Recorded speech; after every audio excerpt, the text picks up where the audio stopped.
우리가 주기도문이라고 하는데 주님이 가르쳐 주신 기도문이라는 뜻이에요. 이 주기도문은 오늘 읽은 마태복음 6장하고 누가복음 11장에 두 군데에 나옵니다. 복음서에는. 그런데 누가복음 11장 1절을 읽어보면 예수께서 한 곳에서 기도하시고 마치심에 제자 중 하나가 여짜오되 주여 요한이 자기 제자들에게 기도를 가르친 것과 같이 우리에게도 기도를 가르쳐 주옵소서. 그렇게 요청을 했어요. 그러니까 예수님이 왜 이 주기도문을 가르쳐 주셨는지 누가복음 11장 1절에 나온단 말이죠. 세례 요한이 제자들에게 기도를 가르쳐 준 것을 예수님이 제자 중에 하나가 분명히 안드레나 요한 둘 중에 하나였을 것 같아요. 그들은 과거 세례 요한의 제자였다가 예수님의 제자가 된 사람들이니까 세례 요한의 제자들과 계속 소통을 하고 있었겠죠. 세례 요한이 자기 제자들에게 기도를 가르쳐줬다는 얘기를 듣고 예수님께 요청을 한 겁니다. 우리에게도 기도를 가르쳐 주옵소서. 그러니까 예수님이 그러면 너희는 이렇게 기도하라. 그래서 주기도문을 가르쳐 주셨어요. 성경을 읽어보면 예수님하고 세례 요한하고 약간 경쟁하는 관계처럼 그렇게 나와요. 사실은 예수님이나 세례 요한은 조금도 그런 마음, 그런 행위가 없었어요. 그런데 문제는 제자들이에요. 예수님의 제자들과 세례 요한의 제자들이 서로 경쟁을 한단 말이죠. 서로 경쟁을 해요. 여러분 아시다시피 세례 요한은 예수님의 친척이죠. 예수님보다 6개월 먼저 태어나셨어요. 사람들이 예수님을 따르기 전에, 예수님을 믿기 전에 세례 요한을 믿었고 세례 요한을 따랐습니다. 그러다가 예수님이 30세 공생의 사역을 시작하시니까 세례 요한의 제자 중에 몇몇이 예수님께로 와서 예수님의 제자가 되고, 세례 요한을 따르던 그 많은 무리들이, 수많은 사람들이 예수님께로 다 온 거죠. 예수님을 따르게 된 거죠. 그런데도 세례 요한은 조금도 마음에 예수님을 경쟁자로 생각하지도 않고 오히려 주님은 흥하셔야 되겠고 나는 쇠하여야 되리라, 이런 마음 자세를 가졌어요. 참 세례 요한의 마음이야말로 정말 큰 마음이고, 이런 사람을 우리가 진짜 큰 그릇이라고, 무슨 큰 일을 해야 큰 그릇인 게 아니고 이런 분을 우리가 큰 그릇이라 그렇게 얘기할 수 있겠죠. 예수님의 제자 중에 안드레와 요한은 말씀드렸다시피 원래 세례 요한이 제자였어요. 그런데 세례 요한이 예수님을 가리켜서 보라, 세상 죄를 지고 가는 하나님의 어린 양이로다, 이 얘기를 듣는 순간 그 자리에서 예수님을 쫓아갑니다. 그렇게 해서 예수님의 제자가 돼요. 안드레와 요한이. 그러니까 분명히 이 안드레와 요한 둘 중에 하나가 세례 요한의 제자들과 얘기를 하다가 우리 선생님이 우리에게 기도를 가르쳐 줬다. 그러니까 너무 부러운 거죠. 그래서 예수님께 주님, 세례 요한이 제자들에게 기도를 가르쳐 주었다라는데 주님도 우리에게 기도하는 법을 좀 가르쳐 주십시오. 그렇게 해서 주기도문이 나왔다는 얘기입니다. 예수님도 제자들도 예수님을 따르는 사람들도 다 유대인입니다. 당시 유대인들에게는 기도문이 있었어요. 기도문. 축도와 기도로 되어져 있는 18개의 기도문이 있었습니다. 18개로 되어져 있는 기도문을 가지고 있었어요. 유대인들은 이 기도문을 가지고 기도를 했습니다. 이 기도문이 생기기까지 꽤 오랜 세월이 걸려요. 기원전 4세기경부터 유대 종교 지도자들이 한간에 흩어져 있는 기도문을 하나씩 하나씩 모으기 시작합니다. 그리고 이것을 AD 100년경에 가말리엘 2세, 사도 바울의 스승이 가말리엘이잖아요. 그 가말리엘 2세가 다 모아가지고 최종 편집을 해서 기도문을 내놓습니다. 이것을 쉐몰의 에스레라고 그렇게 불러요. 보통 18간구 기도문이라고 그렇게 불러요. 이것을 유대인들은 회당에서 이 기도문을 애움으로 기도를 했습니다. 그리고 지금도 유대인들은 회당에서 이 기도문을 애움으로 기도를 한다고 그래요. 이런 기도문이 있는데도 불구하고 세례 요한이 제자들에게 기도를 가르쳐 주었다는 것은 아주 특별한 일이라고 생각할 수 있습니다. 예수님 역시 제자들의 간청을 거절하지 않으시고 기도하는 방법을 알려주시는데 그게 바로 여러분이 가지고 있는 주기도문이다라는 겁니다. 오늘 읽은 본문을 살펴보면 예수님의 기도 방법은 크게 두 가지로 가르쳐 줬어요. 하나는 이렇게 기도하지 마라. 또 하나는 이렇게 기도하라. 이렇게 기도하지 마라 두 가지 말씀하세요. 첫 번째, 누구처럼 기도하지 마라. 외식하는 자들처럼 기도하지 마라. 외식이라는 건 겉과 속이 다른 거죠.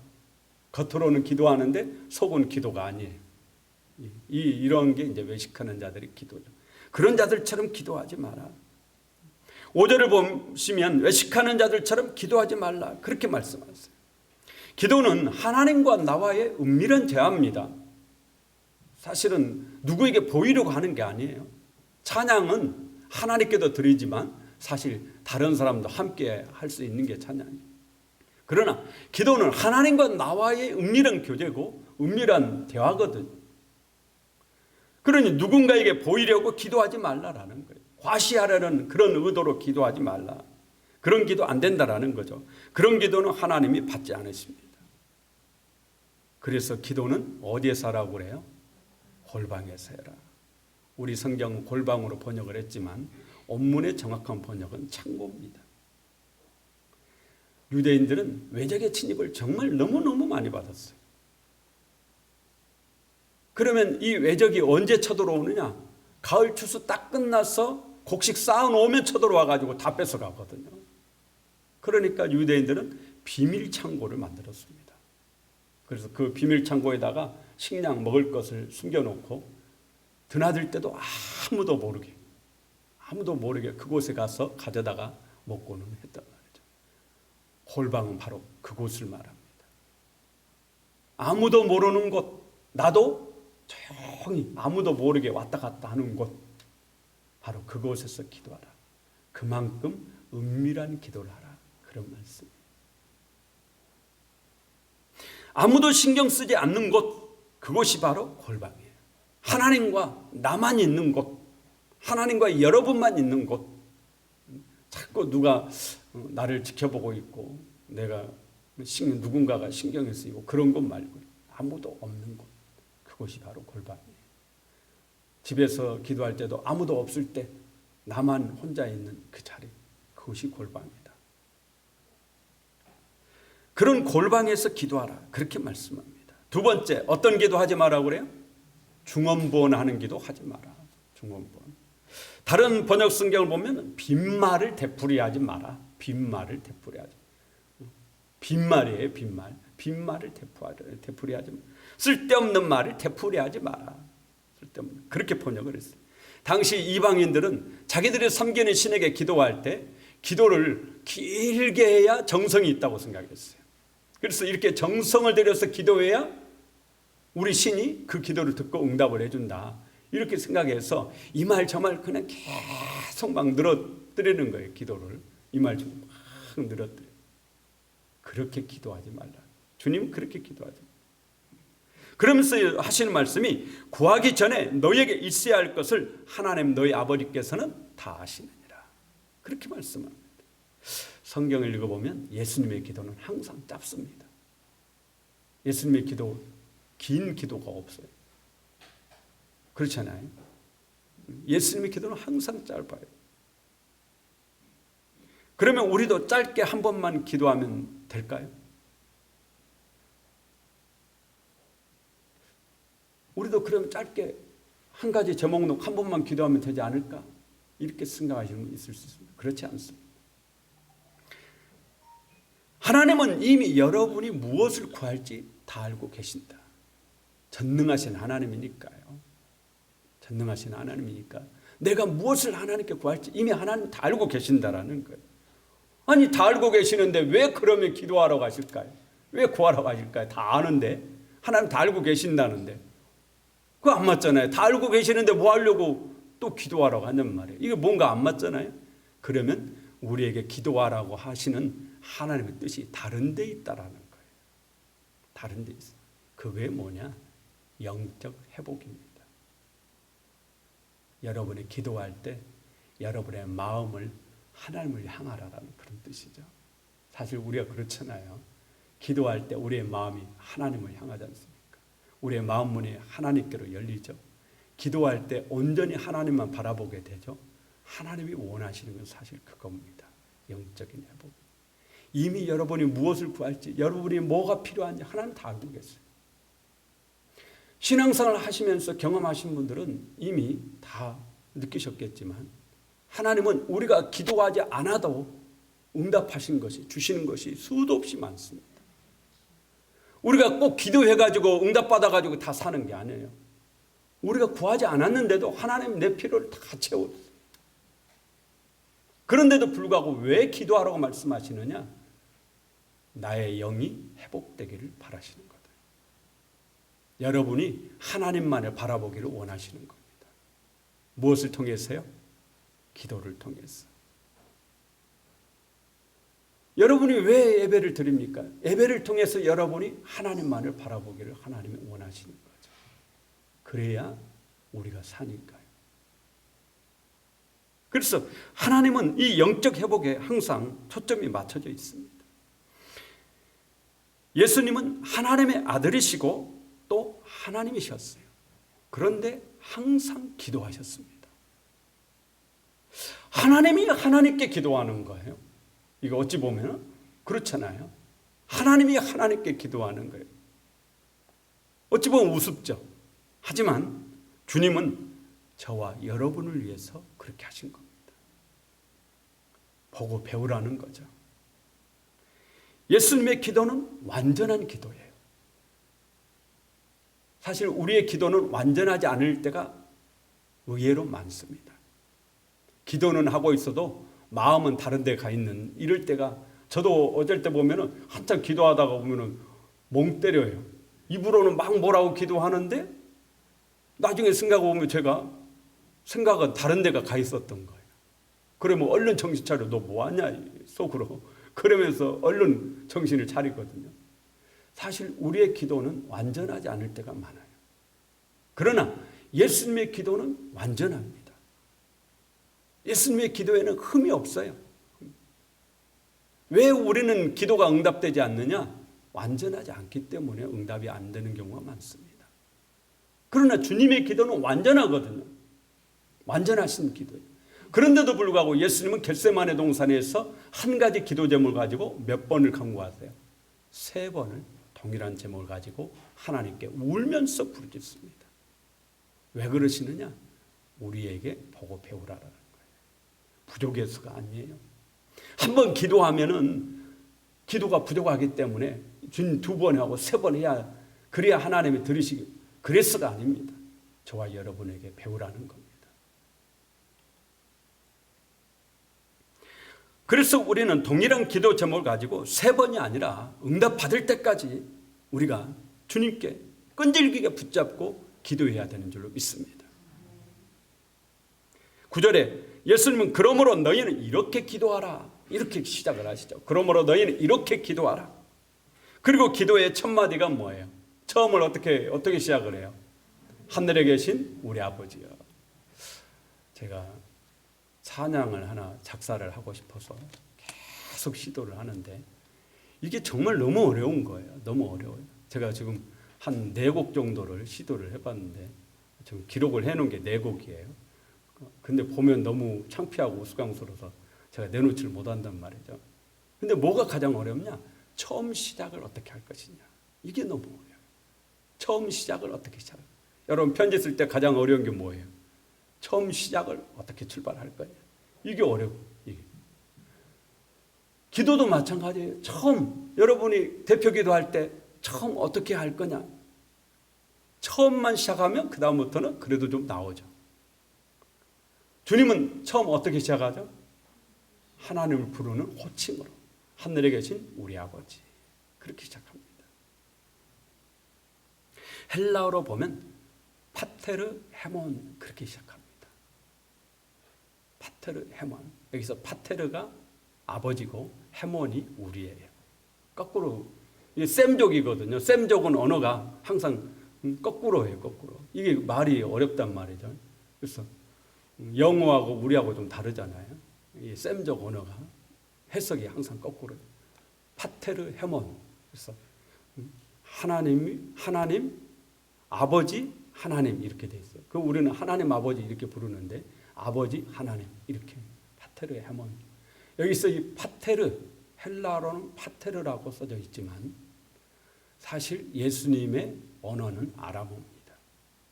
그러면 예수님께서 제자들에게 가르쳤을 때는 파테르 헤몬 이렇게 하지 않으셨어요. 그러면 어떻게 했을 거냐? 파테르라고 하지 않고 아바라고 했을 것이다. 모든 신학자들이 다 일치합니다. 기도를 처음 시작 기도를 아바로. 아바가 뭐예요? 아람어로 아바가 뭐죠? 아빠라는 거죠. 아빠로 시작을 했을 겁니다. 그렇게 얘기해요. 실제적으로 예수님은 겟세마네 동산에 기도하실 때 아빠 아버지여 그렇게 기도해요. 마가복음 14장 36절에 이르시되 아빠 아버지여 아버지께는 모든 것이 가능하오니 이 잔을 내게서 옮기시옵소서. 그러나 나의 온대로 마시옵고 아버지의 온대로 하옵소서. 예수님은 아빠 아버지라고 그렇게 오늘 주기도문을 가르쳐 주실 때도 실제 예수님이 제자들에게 말씀하실 때는 아빠로 시작을 했다. 기도를. 우리가 기도할 때 어떻게 시작할 거냐? 아빠로 시작하라는 얘기예요.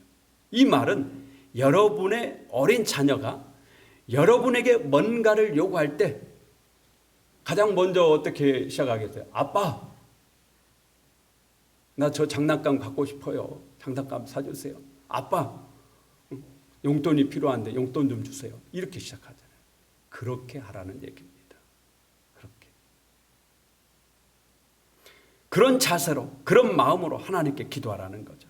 하나님이 여러분의 친아빠, 진짜 아빠, 진짜 아버지임을 분명하게 알고 어린 자녀가 아빠에게 간구하듯이 그렇게 기도하라.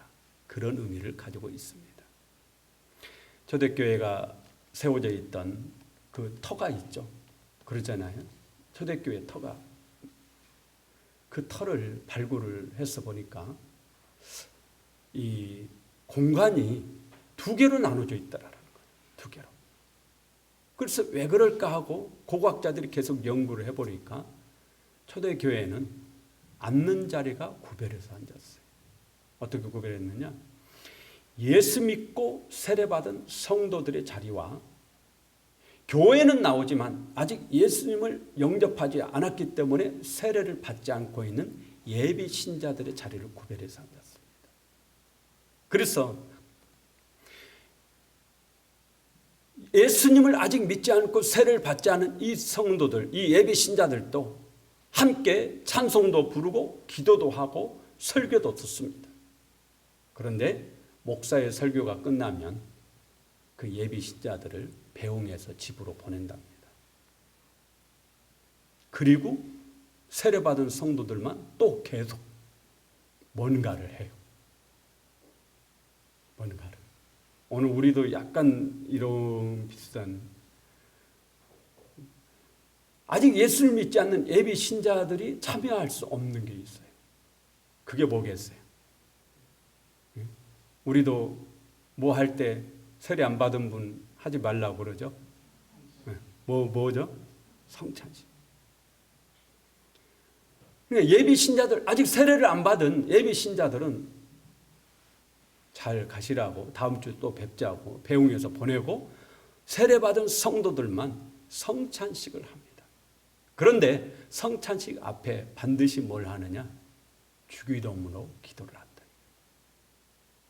그러니까 주기도문은 초대교회 당시의 주기도문은 아무나 하는 게 아니에요. 누가 하는 거예요? 세례받은 성도들만 하는 겁니다. 오늘 아무나 다 주기도문을 하고 있지만 사실은 초대교회 당시에는 세례를 받은 성도들만 주기도문을 했다라는 겁니다. 왜냐? 호칭 때문이에요. 하나님의 진짜 자녀만이 하나님을 뭐라고 부를 수 있다라는 얘기예요? 아빠로 부를 수 있다라는 거예요. 아직 예수님을 영접하지 않고 하나님 자녀가 안 되었는데 하나님을 이웃집 아저씨를 아빠로 부를 수 있어요? 없어요? 없다라는 얘기죠. 그러니까 주기도문이 얼마나 소중한 기도문인지를 우리가 알 수 있습니다. 주기도문 아무나 할 수 없어요. 성찬식 아무나 할 수 없듯이 주기도문도 아무나 할 수 없었습니다. 세례받은 성도들만이 하는 기도입니다. 아빠라고 시작하니까요. 진짜 하나님 자녀가 된, 예수 믿고 구원받고 하나님 자녀가 된 이 성도만이 아빠로 기도할 수가 있죠. 주기도문을 할 수 있습니다. 여러분이 예수를 믿고 하나님 자녀가 되었다면 하나님은 여러분의 아빠이신 줄로 믿습니다. 이렇게 기도하라에 해당하는 주기도문은 또 크게 두 가지로 나눌 수 있죠. 먼저는 하나님을 향한 기도가 있어요. 전반부는 하나님을 향한 기도, 9절 10절은 하나님을 향한 기도죠. 11절에서 14절까지는 나를 향한, 사람을 향한, 우리를 향한 기도입니다. 우리 성경에는 나와 있지 않지만 원문을 그대로 보면 하나님을 향한 기도에는 모두 하나님을 지칭하는 당신이라는 말이 나옵니다. 우리나라 사람들은 당신이라는 말에 상당히 거부감을 가지고 있거든요. 당신하면 좀 기분 나빠요. 좀 낮춰 부르는 것 같은. 그러나 사실 서양에서는 그런 게 아니죠. 헬라어로는 수라고 그러는데 당신. 그래서 이 거부감을 가지고 있기 때문에 우리 주기도문에는 아버지라고 그렇게 번역을 했어요. 아버지의 이름이 거룩히 여김을 받으시며 아버지의 나라가, 그러나 원래는 헬라어 수는 당신이라니, 당신의 이름이 거룩히 받으, 당신의 나라가 임하옵시며, 이렇게 원래는 그런단 말이죠.